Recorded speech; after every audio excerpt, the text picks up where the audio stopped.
Castro was so aggressive that Khrushchev totally cut him out of the loop on these negotiations. Without consulting Castro or Che, Khrushchev makes a deal with Kennedy. American would never invade Cuba. We will take our missiles out. To Fidel Castro and Che, it is an act of absolute betrayal.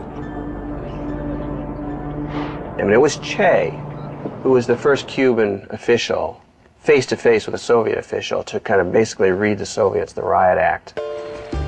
Disillusioned with the Soviets, Che realizes he has to establish other strong left-wing partnerships. He finds what he's looking for in China.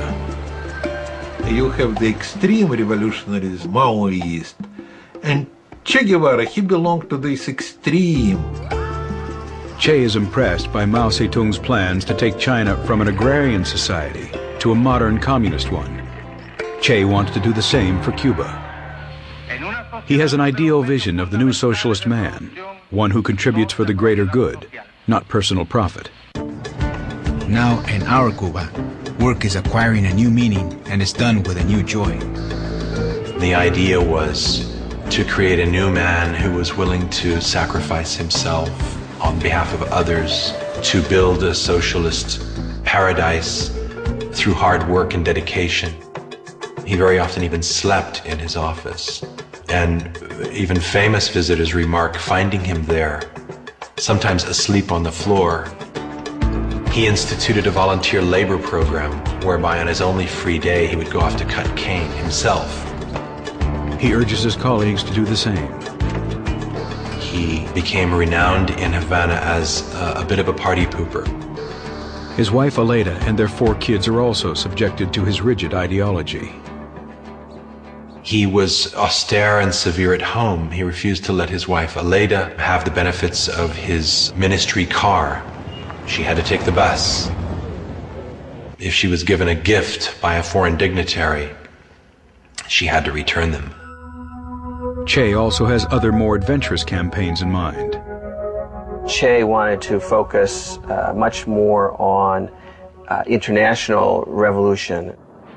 So he began to revive his hopes of extending the socialist revolution to other parts of Latin America as a way to create breathing space, open up a new lung for Cuba in the hemisphere.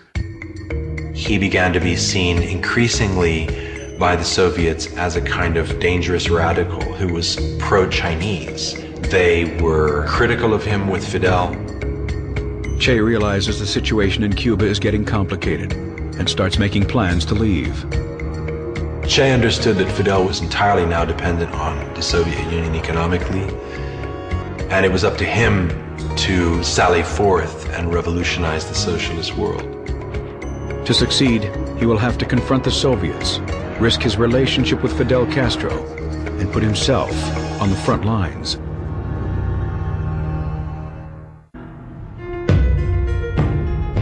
By 1963, Cuba's economy has hit an all-time low.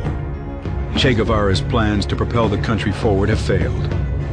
His solution is to end Cuba's reliance on the Soviets and spread the revolution around the world.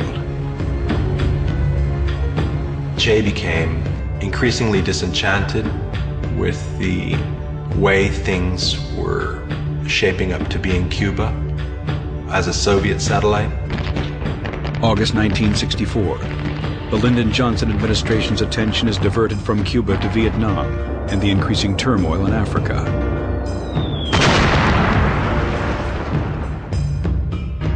The Cubans also have their eyes on Africa, particularly on what had been the former Belgian Congo. The Congo lay at the heart of Africa. It could be a kind of motor or heart for socialist revolution which could radiate outward and liberate the hemisphere. President Kasavubu's government, backed by the CIA, fights a rebel group called the Congolese National Liberation Movement. The CIA creates an army of about, on average, 1,000 mercenaries, half from South Africa and Rhodesia, the other half from Europe. And the Cubans felt that they should go and support the forces who were fighting the United States-backed groups. The impression Che Guevara got was of a revolt that was still very strong and with very committed leaders. With the Congo in mind as a place ripe for revolution, Che heads to New York and the country he has for so long despised.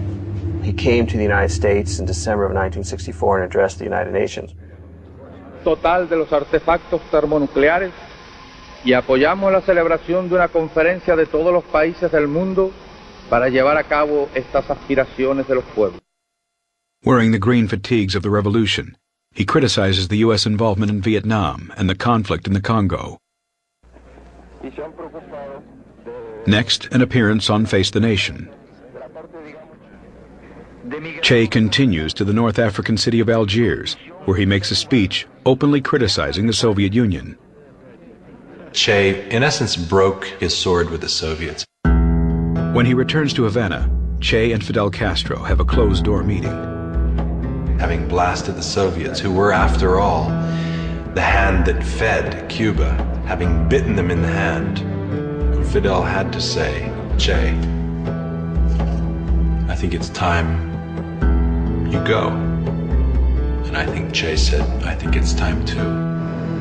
Che hopes he can win back favor by leading a successful campaign in the Congo. The mission is to help support and train rebels in guerrilla warfare. Che had Fidel's blessing, and he essentially disappeared from the domestic political map of Cuba. Che and his men arrive on the Congolese shore of Lake Tanganyika on April 24th, 1965. First of all, in the Congo, nothing was prepared. There was no chief. There were no men ready to fight. In the case of the Congolese rebel leader, Laurent Kabila, he actually visited the front himself only once. Kabila arrived in a speedboat with a couple of prostitutes and several bottles of whiskey. Che's own Cubans almost mutinied on him once they saw the kind of men they were fighting alongside. The few men that were there, when we gave them the weapons, they didn't know what they were receiving. They had no knowledge of weapons or ideology. They didn't know anything. Che hopes he can get the rebels into shape and stages a few successful raids, but loses 6